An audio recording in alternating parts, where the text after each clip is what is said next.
La première fois que j'ai réalisé que ma famille ne me considérait plus comme l'une des leurs, c'est quand j'ai vu la liste des invités. Non pas parce que j'y figurais, mais parce que je n'y étais pas. J'étais assise à la longue table de conférence en noyer de mon bureau, les yeux rivés sur mon ordinateur portable. L'air était imprégné d'une odeur de café brûlé et d'encre d'imprimante. Il était tard, presque 21 heures, et le reste du bureau était déjà plongé dans l'obscurité. Juste moi, une feuille de calcul et un courriel transféré. Je n'étais pas censé voir l'objet, liste finale des invités pour le dîner d'anniversaire. Ma cousine Megan avait dû cliquer sur « Répondre à tous », par erreur, car il était là. Tous les noms soigneusement tapés, Rose, oncle Dan, tante Laura, Megan, Chad, mon petit frère Tyler, même le fiancé de ma sœur, qui n'était là que depuis 6 mois. Mais pas le mien. J'ai fait défiler la liste vers le bas, puis vers le haut, puis de nouveau vers le bas. J'avais la gorge serrée. Peut-être avaient-ils utilisé un surnom. Peut-être m'avaient-ils inscrite comme accompagnatrice quelque part. J'ai vérifié chaque colonne. Rien. Juste une absence totale, délibérée. Mon téléphone a vibré. C'était un message de ma mère. Maman. Salut, ma chérie. Grand dîner samedi. Ne fais pas de projet. Je fixai le message. Mes doigts hésitaient au-dessus du clavier. Quel dîner? 3 points apparurent, puis disparurent, puis réapparurent. Enfin, maman. Oh, juste une petite soirée en boîte. Rien de trop formel. Une petite soirée en boîte avec 50 noms sur la liste des invités. Aucun du mien. Je l'appelai. Elle décrocha à la 2e sonnerie. Salut, ma puce, dit-elle d'une voix excessivement joyeuse. Je pensais justement à toi. Maman, dis-je lentement. Pourquoi je ne suis pas sur la liste des invités? Silence. Le genre de silence qui vous trotte dans la tête. Oh, dit-elle enfin. Ça. Oui, ça. Bon, c'est compliqué. Je me laissai aller dans mon fauteuil. Et c'est. Un autre silence. Puis elle soupira. C'est surtout une question d'image familiale. Mon estomac se noie. Image. Tu sais comment ça se passe, dit-elle rapidement. Ton oncle invite des investisseurs importants. C'est un événement formel, très traditionnel. Et je ne suis pas assez traditionnelle. Ce n'est pas ce que je voulais dire. Alors, que vouliez-vous dire? Elle hésita. Tu es partie faire cavalier seul, ma chérie. Tu as quitté l'entreprise. Tu as lancé ce truc de tech. Ce truc de tech, c'est une plateforme logistique valorisée à 42 millions de dollars, dis-je doucement. Oui, mais ce n'est pas une entreprise familiale, répondit-elle. Ce dîner est pour l'héritage, pour l'unité. L'unité. Je répétai d'une voix monocorde. Sans moi, tu as choisi une autre voie, dit-elle. Ton oncle pense que cela perturberait les invités. Perturbant? J'avalai ma salive avec difficulté. Alors, je suis une honte maintenant. Non, dit-elle rapidement. Bien sûr que non. Juste différent. Différent. Ce mot me poursuivit tout le long du chemin du retour. La descente en ascenseur me parut interminable. Le parking sentait le béton frais et l'huile de moteur. Un néon vacillait au-dessus de ma tête. Je restai longtemps assise dans ma voiture sans démarrer le moteur. Ma famille possédait l'usine Parker & Son depuis 3 générations. Matériel lourd, pièces en acier, du matériel à l'ancienne. Mon grand-père l'a bâti à partir de rien. Mon père l'a développé. Et mon oncle Dan a pris la relève après le décès de mon père. Tout le monde pensait que je prendrais la relève. Mais je ne l'ai pas fait car, à 22 ans, j'avais annoncé que je voulais construire quelque chose de nouveau, de moderne, qui ne soit pas resté figé dans les années 80. Ce jour-là, mon oncle Dan m'a ri au nez. Tu n'es pas un entrepreneur, gamin. Il m'a dit, tu es un Parker. Chez nous, on fabrique des choses à la main, pas avec des ordinateurs.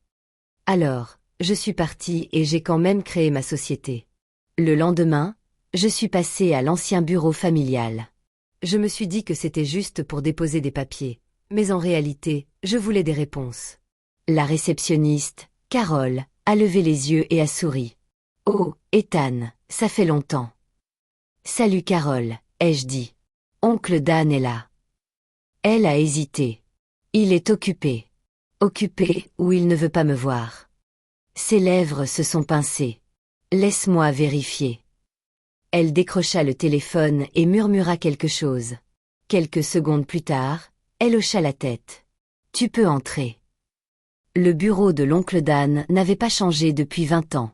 Des boiseries sombres. Un immense tableau représentant une usine. L'odeur de cigare imprégnait tout. Il était derrière son bureau, absorbé par sa tablette. Il ne leva même pas les yeux quand j'entrai. Je ne m'attendais pas à te voir, dit-il. Moi non plus, je ne m'attendais pas à être oublié à une réunion de famille, répondis-je. Cela attira son attention. Il posa lentement sa tablette. Alors, tu es au courant. Je vis la liste des invités. Il se renversa dans son fauteuil. Écoute, ma petite, ce n'est rien de personnel. Si, ça me paraît personnel. C'est un dîner d'affaires, dit-il. Pas une réunion de famille. Je suis de la famille. Tu as quitté l'entreprise familiale. J'ai construit quelque chose de plus grand. Il eut un sourire narquois. Alors, j'ai entendu parler d'une application ou je ne sais quoi. Une plateforme logistique, corrigez-je. C'est la même chose. Je m'approchai de son bureau. Tu penses vraiment que je suis une source de gêne? Demandai-je. Il joignit les mains. Je pense que tu es imprévisible, et les investisseurs n'aiment pas l'imprévisibilité, alors tu préfères faire comme si je n'existais pas. Pour une seule soirée? Oui. Ces mots me blessèrent plus que je ne l'aurais cru. Pour une seule soirée, répéta-t-il. Laisse-nous gérer cette affaire. Ensuite, tu pourras retourner dans ton univers de start-up. Quelle affaire? Il marqua une pause. Puis ses lèvres esquissèrent un lent sourire. Oh, dit-il. Tu ne sais vraiment pas, n'est-ce pas? Non. Quoi? Il se leva et contourna le bureau. Nous finalisons une acquisition majeure, annonça-t-il. La plus importante de l'histoire de l'entreprise. Mon estomac se noua. Avec qui? Il haussa les épaules. Tu verras samedi soir. Ce soir-là, mon frère Tyler appela. Il avait l'air enthousiaste. Mec, ce dîner va être dingue, s'exclama-t-il. Tenue de soirée, menu 5 services, quatuor à cordes en direct. Oncle Dan met le paquet. Content que tu sois invité, dis-je. Il se tut. Tu sais, je n'ai pas pris cette décision. Tu n'as pas contesté non plus. C'est compliqué, marmonna-t-il. On dirait que c'est le mot à la mode en ce moment, soupira-t-il. Écoute, les investisseurs sont vraiment conservateurs. Des vieux riches. Oncle Dan pense que ton image de start-up risque de les faire fuir. Mon image, tu sais, vêtements décontractés, jargon technique, innovation de rupture. Je laissai échapper un rire amer. Ouais, malheur à eux s'ils voient quelqu'un de moins de 40 ans. Après avoir raccroché, j'ouvris mon ordinateur portable. Je fixai un autre courriel cette fois. Objet, condition finale, acquisition de Parker & Son. Il provenait d'une société de capital investissement. Ils voulaient que nous gérions leur réseau logistique après l'acquisition, car ma société était spécialisée dans ce domaine. Je n'avais pas fait le rapprochement au début, mais maintenant, c'était clair. La grosse affaire d'oncle Dan impliquait ma société. Je pris mon téléphone et appelai mon avocat. « David, dis-je lorsqu'il répondit, j'ai besoin que tu vérifies quelque chose. »« Bien sûr, répondit-il. Quoi de neuf? Qui exactement rachète Parker & Son? » Il marqua une pause. Puis il dit quelque chose qui me fit battre le cœur à tout rompre. Techniquement, votre holding fait partie du consortium d'acquisition. Je me redressai. Expliquez-moi. Eh bien, dit-il, votre entreprise détient 22% de la filiale logistique. Le consortium est structuré par le biais de cette filiale. Donc, indirectement. Et alors? Insistai-je. Vous serez donc l'un des actionnaires majoritaires une fois la transaction finalisée. Je restai bouche bée. Et quand est-ce que ça se conclut? Demandai-je. Samedi soir, répondit-il. Au dîner. Je raccrochai lentement. Mon cœur battait la chamade. Il n'en avait aucune idée. Il pensait signer un accord avec des investisseurs anonymes. Il ne se rendait pas compte que j'étais assise juste à table, sans être invitée. J'ouvris mon agenda. Samedi, 19 heures. Grande salle de bal du Crescent Club. Tenue de soirée. Sur invitation uniquement. Je fixai la case vide de mon agenda. Soudain, une idée me vint. Doucement, discrètement. Parfait. Vendredi matin, j'appelai l'organisatrice d'événements du club. Bonjour, dis-je d'une voix calme. Je m'appelle Ethan Parker. Je souhaiterais réserver la salle à manger privée pour samedi soir vers 21h30. Elle hésita. Juste après l'événement Parker & Son. Exactement, répondis-je. J'organise un dîner de suivi pour l'équipe chargée des acquisitions. Oh, dit-elle, devenant aussitôt plus polie. Bien sûr, monsieur Parker. Combien d'invités, demandai-je en souriant. Juste les plus importants. Samedi après-midi, tout était prêt. Le menu, le vin, le placement à table, même les marque-places, tout était imprimé en élégantes lettres dorées. Dîner d'acquisition offert par Ethan Parker à 18h45. Je me tenais devant le club. Le ciel était d'un bleu profond, sur le point de virer au noir. Les voituriers s'affairaient dans tous les sens. Des voitures de luxe arrivaient en cortège. À travers les hautes portes vitrées, je voyais ma famille réunie dans la salle de bal, riant, souriant, faisant comme si tout allait bien, comme si je n'existais pas. J'ajustai ma veste de costume, noire, sobre, élégante. Puis je suis entrée, non pas vers la salle de bal, mais vers le salon privé où ma table m'attendait. Les investisseurs allaient bientôt arriver, un par un, prêts à rencontrer le véritable hôte de l'acquisition. À 20h12 précise, mon téléphone vibra. Un message de mon avocat. David, ils viennent de signer l'accord préliminaire. Signature finale à 21h30. Je levai les yeux vers les chaises vides autour de ma table. Des verres en cristal brillaient sous mes yeux. Le lustre.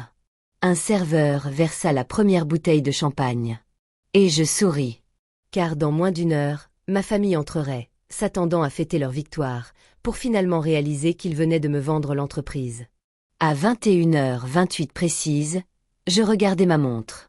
La salle à manger privée baignait dans une douce lumière dorée.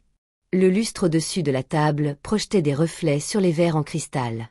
Un parfum d'ail rôti, de beurre et d'herbes fraîches s'échappait de la cuisine. Tout était parfait, exactement comme je l'avais imaginé. 10 couverts, d'épaisses serviettes en lin, des menus personnalisés aux liserés dorés. En bout de table, une petite pancarte indiquait « Hôte Ethan Parker ». Je passai mon doigt sur le bord de la pancarte. Un instant, je ressentis une pointe de nervosité. Mon cœur battait la chamade, plus fort que jamais lors d'une présentation à des investisseurs ou d'un lancement de produits, car il ne s'agissait pas d'affaires. Il s'agissait de ma famille. Les portes s'ouvrirent. Le premier à entrer fut un homme grand, vêtu d'un costume bleu marine, Monsieur Kaplan, l'un des principaux investisseurs. Il me remarqua. Il afficha un large sourire. « Ethan, dit-il en s'approchant de moi, la main tendue. Ravi de vous rencontrer enfin en personne. » Je lui serrai la main fermement. « De même, je suis ravi que vous ayez pu venir. » Il jeta un coup d'œil à la salle. Magnifique. Bien mieux que la salle de bal d'à côté. C'est le but, dis-je. Un à un, les autres investisseurs arrivèrent. Des gens discrets et élégants, arborant des montres de luxe et des sourires calmes et assurés. Ils me saluèrent comme si j'étais chez moi, comme si j'avais de l'importance, comme si ma place en bout de table était une évidence. À 21h34 précise, les portes s'ouvrirent à nouveau. Mais cette fois, ce n'était pas un investisseur. C'était mon oncle. Oncle Dan entra, le visage rougeoyant d'ivresse et de fête. Derrière lui se tenaient ma mère, Tyler, Megan et quelques autres membres de la famille. Ils s'arrêtèrent tous net en me voyant en bout de table. Mon oncle plissa les yeux. « Qu'est-ce que c'est que ça ?» Je souris poliment. « Bonsoir à tous. Bienvenue au dîner d'acquisition. » Il regarda autour de lui, l'air perplexe. Nous venons tout juste du dîner d'acquisition. Un des investisseurs laissa échapper un petit rire. « Non, Dan, C'était la cérémonie de signature. Ici, c'est le dîner de bienvenue. Oncle Dan se tourna vers moi. Et pourquoi êtes-vous ici? Avant que je puisse répondre, Monsieur Kaplan prit la parole. Parce que c'est lui qui a orchestré toute cette transaction. Un silence se fit dans la salle. Ma mère cligna des yeux. Je ne comprends pas. Je désignai la table du doigt. Asseyez-vous, je vous prie. Nous allons commencer. Oncle Dan ne bougea pas. Non, expliquez-moi d'abord. J'acquiesçai lentement. Très bien. Je plongeai la main dans la poche de ma veste et en sortis un document plié. Le résumé final de l'acquisition. Je le fis glisser sur la table vers lui. Il le prit et parcourut rapidement la première page. Son expression changea instantanément. « Qu'est-ce que c'est » demanda-t-il. « C'est, dis-je calmement, la structure de propriété du consortium d'acquisition. » Il feuilleta les pages plus rapidement maintenant. Puis son regard s'arrêta net sur la section concernant les actionnaires majoritaires. Mon nom en haut. « Ce n'est pas possible, dit-il. » Monsieur Kaplan reprit la parole. La société de logistique d'Ethan détient une part importante de la division infrastructure du consortium. Sans lui, cet accord n'aurait pas eu lieu. Oncle Dan leva les yeux vers moi. Son visage était devenu pâle. « Tu as racheté la société, dit-il. »« Pas seul, répondis-je. Mais oui, je fais partie du groupe majoritaire. » Mon frère Tyler me fixa. « Attends, tu es notre patron maintenant. » Le mot planait dans l'air. Patron. Je sentis une oppression dans ma poitrine. Toutes ces années à être ignoré. Toutes les blagues sur mon petit passe-temps technologique. Toutes ces fois où on m'a dit que je regretterais de partir. Et maintenant, nous y étions. Oui, dis-je doucement. Techniquement, oui. Ma mère s'affaissa sur une chaise. Oh mon Dieu, murmura-t-elle. Ethan. Oncle Dan serra les dents. C'est un piège. Pas de piège, dis-je. Juste les affaires. Tu aurais dû nous le dire. Je laissai échapper un petit rire. Pourquoi? Pour être invité à dîner. Il tressaillit. Le serveur apparut à mes côtés. Voulons-nous servir l'entrée, Monsieur Parker? Monsieur Parker. Ces mots sonnaient irréels. J'acquiesçai. Oui, s'il vous plaît. Des assiettes de Saint-Jacques poêlées au beurre citronné furent déposées devant chaque convive. L'odeur était divine, mais personne dans ma famille ne toucha à son assiette. Ils me fixaient tous. Tyler se pencha en avant. Et maintenant? Je joignis les mains. Maintenant, on avance. L'entreprise reste opérationnelle. Pas de licenciement, pas de changement drastique. Ma mère parut soulagée. Vraiment. Oui, dis-je. Mais il y aura une nouvelle direction. Tous les regards se tournèrent vers l'oncle Dan. Son visage s'assombrit. Vous ne pouvez pas me virer de ma propre entreprise, lança-t-il sèchement. Je soutins son regard calmement. Ce n'est plus votre entreprise. Les mots sortirent plus doucement que je ne l'aurais cru, mais ils claquèrent comme un coup de massue. Il repoussa sa chaise. Vous croyez pouvoir débarquer ici comme ça et tout prendre? Je secouai la tête. Je ne suis pas arrivé comme une fleur. J'ai construit quelque chose. Vous n'avez juste pas pris la peine de regarder. Il ouvrit la bouche pour protester, mais aucun son ne sortit, car au fond, il savait que c'était vrai. Je me penchai légèrement en avant. Oncle Dan, vous m'avez dit que je n'étais pas une Parker parce que je ne restais pas à l'usine. Ses yeux s'illuminèrent. Vous avez dit que je fabriquais des choses avec des ordinateurs portables au lieu de mes mains. Silence. Eh bien, j'ai dit que cet ordinateur portable venait de racheter l'usine. Megan laissa échapper un petit cri. Ma mère se couvrit la bouche. Tyler fixait la table. Les épaules d'oncle Dan s'affaissèrent légèrement, comme si toute son énergie l'avait quitté d'un coup. Après une longue pause, il demanda. Et alors? Tu vas juste nous humilier maintenant? Je secouai la tête. Non, dit-il, surpris. Ce n'est pas pour ça que j'ai fait ça, dis-je. Alors pourquoi? Je pris une profonde inspiration. Parce que je voulais prouver que je n'étais pas l'échec que vous pensiez tous. Ma voix a légèrement tremblé, mais j'ai continué. Je ne suis pas partie parce que je détestais ma famille. Je suis partie parce que je voulais construire quelque chose par moi-même. À chaque fête, chaque réunion de famille, chaque dîner, j'observais les alentours. J'entendais toujours la même chose. Quand est-ce que tu reviens aux affaires sérieuses? Quand est-ce que tu arrêtes de jouer à l'entrepreneur? Quand est-ce que tu vas enfin mûrir? Ma mère baissa les yeux sur ses mains. Tyler déglutit difficilement. Oncle Dan ne dit rien. Je n'étais pas invité ce soir, poursuivis-je. Parce que je nuisais à l'image de la famille. Ces mots avaient un goût amer dans ma bouche. Mais je me suis retrouvée à ajouter que j'étais tout à fait capable de financer l'intégralité du projet. Personne ne contesta cela. Le plat principal arriva, filet mignon, purée de pommes de terre à l'ail parfaitement poêlée, asperges rôties.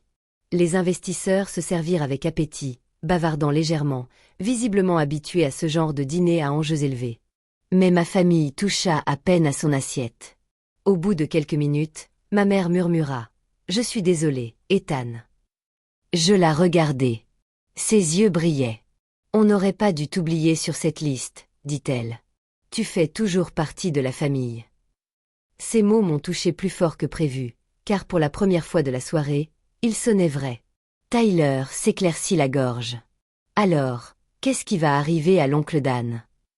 Tous les regards se tournèrent à nouveau vers moi. J'aurais pu le licencier sur le champ. J'aurais pu faire un discours, le faire durer, l'humilier comme il m'avait humilié. Mais je ne l'ai pas fait. J'ai regardé mon oncle. Il avait l'air fatigué. Plus vieux que dans mon souvenir. Cette entreprise, c'était ta vie, dis-je. Il hocha lentement la tête. Alors tu n'es pas licencié, poursuivis-je. Tu prends ta retraite. Il cligna des yeux. Une retraite avec tous les avantages sociaux. Un poste de conseiller au conseil d'administration et un bureau agréable et tranquille où tu pourras raconter des anecdotes du bon vieux temps. Un petit sourire forcé effleura ses lèvres. Tu es sérieux? Oui. Il expira lentement. La tension dans la pièce se détendit. Tyler reprit même sa fourchette. Megan a enfin croqué dans son steak. Et pour la première fois de la soirée, j'ai eu l'impression d'être à un vrai dîner en famille. Au dessert, un gâteau au chocolat noir nappé de coulis de framboise. Monsieur Kaplan a levé son verre. À de nouveaux départs, a-t-il dit. Tout le monde a levé son verre, même l'oncle Dan. Il m'a regardé et a hoché légèrement la tête. Ni fier, ni en colère, juste respectueux. Plus tard, à la fin du dîner, ma mère m'a prise à part près de la sortie. Tu sais, a-t-elle dit doucement, ton père aurait été fier de toi. Ma gorge s'est serrée. Oui, ai-je demandé. Elle a acquiescé. Tu as réussi à ta façon. Exactement comme lui. En sortant du club, l'air était frais et calme. Le voiturier m'a ramené ma voiture, et pour la première fois depuis des années, je ne me sentais plus comme une étrangère. Non pas parce que j'avais racheté l'entreprise, mais parce que j'avais enfin prouvé, à eux comme à moi-même, que je n'avais jamais eu besoin de leur invitation pour gagner ma place à la télévision par câble.